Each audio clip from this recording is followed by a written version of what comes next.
మెదక్ జిల్లా వెల్దుర్తి మండలంలోని సమస్యలతో సతమతమవుతున్న ప్రజల పక్షాన్ని నిలబడి 2 ఏళ్ల నుంచి దుర్మార్గమైన పాలన అందిస్తున్న కాంగ్రెస్ ప్రభుత్వంపై పోరాడతామని నర్సాపూర్ ఎమ్మెల్యే సునీత లక్ష్మారెడ్డి అన్నారు.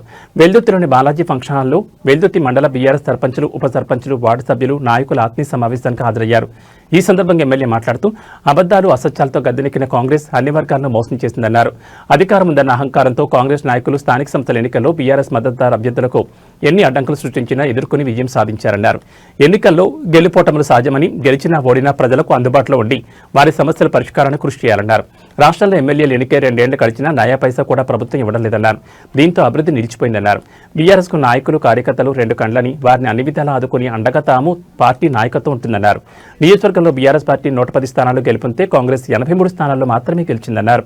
ఉప సర్పంచులు, వార్డు సభ్యులు మీరంతా కూడా పదవి చేపట్టినటువంటి సందర్భంలో మీ అందరికీ నా హృదయపూర్వక శుభాకాంక్షలు తెలియజేస్తాను. చాలా సంతోషంగా ఉంది. ఇప్పుడే మన భూపాల్ రెడ్డి గారు కానీ, రమేష్ గారు కానీ, మరి చంద్రగౌడ్ గారు కానీ చెప్పడం జరిగింది ఏంటంటే, అధికారంలో లేనప్పుడు జనరల్గా అధికార పక్షానికే ప్రజలు మద్దతు పలుకుతారు. సర్పంచ్లైనా, ఎంపీటీసీలైనా, జెడ్పీటీసీలైనా వాళ్ళ పార్టీకి సంబంధించిన వాళ్ళనే గెలిపిస్తారు.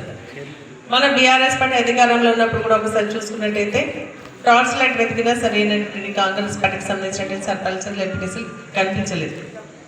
కానీ ఈ రోజు ఉన్నటువంటి పరిస్థితుల్లో మనం అధికారంలో లేకున్నా, ప్రతిపక్షంలో ఉన్నా ప్రజలందరూ కూడా మనని నమ్మి మరి ఈరోజు కేసీఆర్ గారి పైన ఉన్నటువంటి నమ్మకంతో గ్రామాల్లో ఉన్నటువంటి మరి బీఆర్ఎస్ పార్టీ మద్దతుదారులైనటువంటి వాళ్ళందరినీ కూడా గెలిపించడం జరిగింది అంటే నిజంగా మరి ఈ యొక్క గెలుపు ప్రజలకి అంకితం చేయాలి అని చెప్పేసి కూడా నేను ఈ సందర్భంగా తెలియజేస్తా ఉన్నా. అలా గెలిచినటువంటి వాళ్ళందరూ కూడా మరి ఓడిపోయినటువంటి వాళ్ళు కూడా పార్టీ నుంచి నిలబడేటువంటి మీరేం కూడా బాధపడాల్సినటువంటి అవసరం లేదు. బీఆర్ఎస్ పార్టీ సర్పంచులుగా మీరే ఆ గ్రామంలో చెల్లామణి అవుతారని చెప్పేసి కూడా నేను తెలియజేస్తున్నా. మీ ఆధ్వర్యంలోనే మన కార్యక్రమాలను కూడా నడిపిస్తాం. సరే, ప్రజలు ఏదైతే తీర్పిస్తారో దాన్ని మనం శిరస్సు వహించాల్సిందే. మరి కొన్ని ప్లేసెస్ లేదంటే మనమే ఇద్దరు నిల్చున్నాం, దాంట్లో ఒకరు గెలిచినాం, లేదంటే ఇద్దరు నిల్చుంటే ఇద్దరు ఓడిపోయి వేరే వాళ్ళు కూడా గెలిచినటువంటి సందర్భాలు ఉన్నాయి. కానీ ఏదేమైనా కూడా ఈరోజు ఏంటంటే మేము ఎక్కడ కూడా పై నుంచి మీ పైన ఒత్తిడి తీసుకురాలేదు. తీసుకొచ్చినవా గ్రామంలో ఉన్నటువంటి వాళ్ళు మీరే ఎంపిక చేసుకోండి, మీరే గెలిపియండి అని చెప్పేసి మీ అందరికీ చెప్పడం జరిగింది. అదేవిధంగా మీరందరూ కలిసి కూర్చొని మాట్లాడుకొని మరి ఎవరికైతే కొంచెం ప్రజల మద్దతు ఉంటుందో, ప్రజల్లో అభిమానం ఉంటుందో వారిని నిలబెట్టడం జరిగింది. రాత్రి పగలు కాంగ్రెస్ పార్టీకి సంబంధించిన వాళ్ళు ఒత్తిడి తెచ్చినా, ఇబ్బందులు పెట్టినా, ఎన్నో ఆటంకాలు సృష్టించినా, ఎన్నో ఒడిదుడుకులు పెట్టినా అన్నింటిని కూడా తట్టుబడి మరి ఈరోజు కాంగ్రెస్ పార్టీ అధికారంలో ఉంది కాబట్టి విచ్చలవిడిగా డబ్బులు, మద్యం పంపిణీ చేసినా మనం ఆ స్థాయికి తీర్చలేకపోయినా కానీ మీరంతా కూడా మన బీఆర్ఎస్ పార్టీ జెండాను మరి భుజాన మోస్తూ ఈరోజు మన వాళ్ళందరినీ కూడా గెలిపించినందుకు మీ అందరికీ చేతులెత్తిన హృదయపూర్వక ఇదే ఐక్యత మనకు చాలా అవసరం. మనస్పర్ధలు ఉంటుండొచ్చు, చిన్న ఉంటుండొచ్చు, కానీ వాటన్నిటిని కూడా మనం పక్కన పెట్టి పార్టీ ఎజెండా కదా మనం ముందుకెళ్ళి మన వారినందరూ కూడా గెలిపించినటువంటి ప్రయత్నం చేయడం జరిగింది. అది నిజంగా చాలా సంతోషించదగ్గ విషయం. ఇదే స్ఫూర్తితో రేపు ఎంపీటీసీ, జెడ్పీటీసీ ఎన్నికలు కూడా మనం గెలిపించుకోవాల్సినటువంటి అవసరం ఉంది. ఈరోజు మనకి బీఆర్ఎస్ పార్టీ కేసీఆర్ గారి హయాంలో జరిగినటువంటి కార్యక్రమాలని మనం చూడడం జరిగింది.